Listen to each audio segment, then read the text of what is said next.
Hello, good afternoon, students of 10th class. Today we are going to discuss our poem number 7, that's name is Animal, and it is written by Walt Whitman. In this poem, the poet Whitman compares men to animals. He finds that man lacks many virtues that animals have.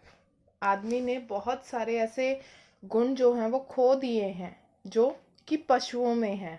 The poet says that he feels more at home with animals than human being since they are selfish, false and always dissatisfied.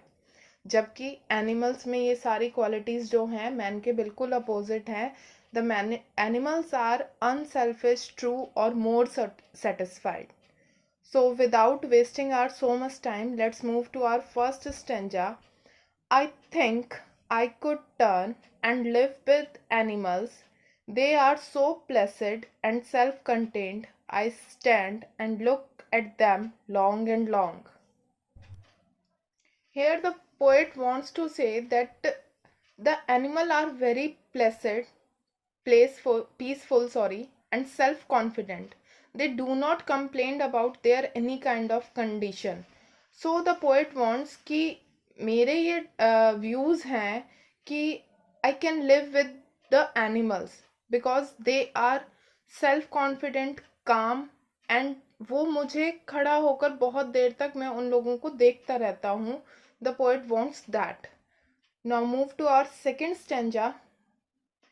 They do not sweat and whine about their condition.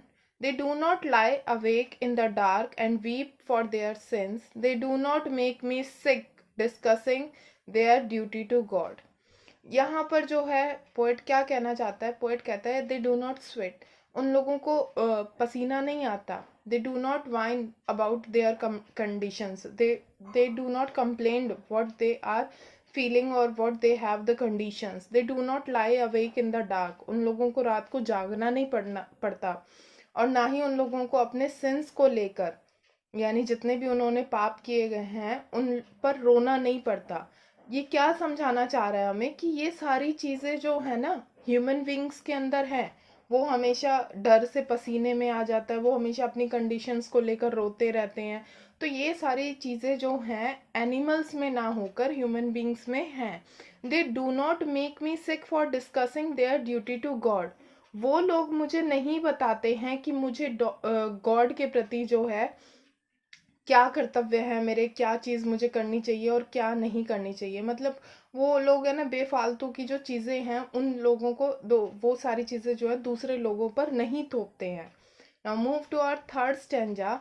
Not one is dissatisfied and not one is demented with the mania of knowing things. वो उन लोगों के अंदर कोई भी ऐसी चीज़ नहीं है कि वो पागलपन से पूरी की पूरी तरीके से लगे हुए हो कि भाई ये चीज़ मेरी है, ये चीज़ मेरी है. owning thing that means कि possessing something, कि ये तो नहीं मेरी है. Not one kneels to another, ना ही किसी को एक दूसरे के प्रति झुक कर बैठना पड़ता है कि नहीं मैं ज़्यादा पावरफुल हूँ तो आपको मेरे सामने झुकना पड़ेगा.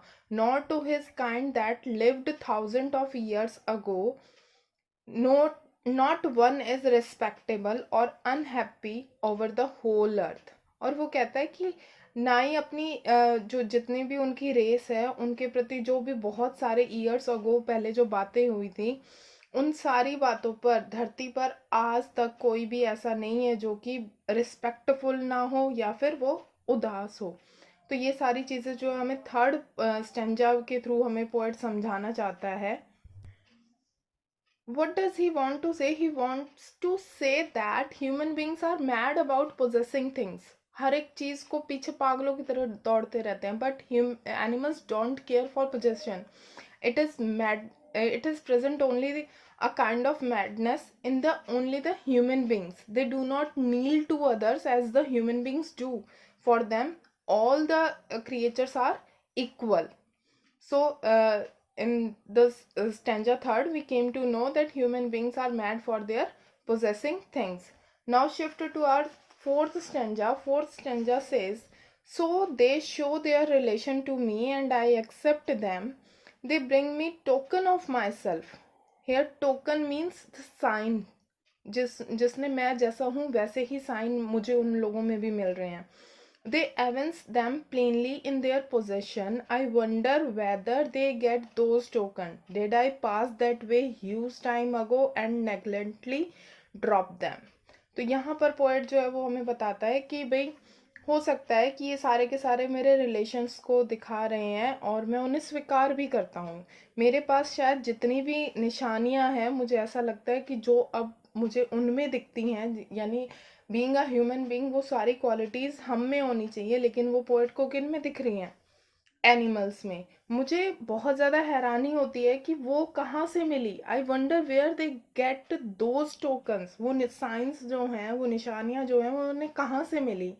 क्या मैं इन्हें बहुत टाइम पहले जो है, जब मैं शायद मे बी आई बॉर्न, और मैंने उन निशानियों को, उन साइंस को, टोकन्स को बड़ी बेपरवाही के साथ जो है वहाँ पर कहीं पर डाल दिया था. तो यहाँ पर जो है पोएट ने ये बोला है कि भाई according to the poet animals are more human than the human being. They have no such bad qualities as the humans have. In their world, they all are happy, equal, and content. They show their relation to the poet and he accepts them. I hope. And the one more thing that I want to tell you here, poet ने ये wish की है, wishes to turn and live with the animals, because पूरा का पूरा जो सारांश, एक समरी जो हम बोल सकते हैं पोएम की, वो यहीं पर जाकर है. I hope you got the meaning of the poem. Thanks for watching the video. Thank you.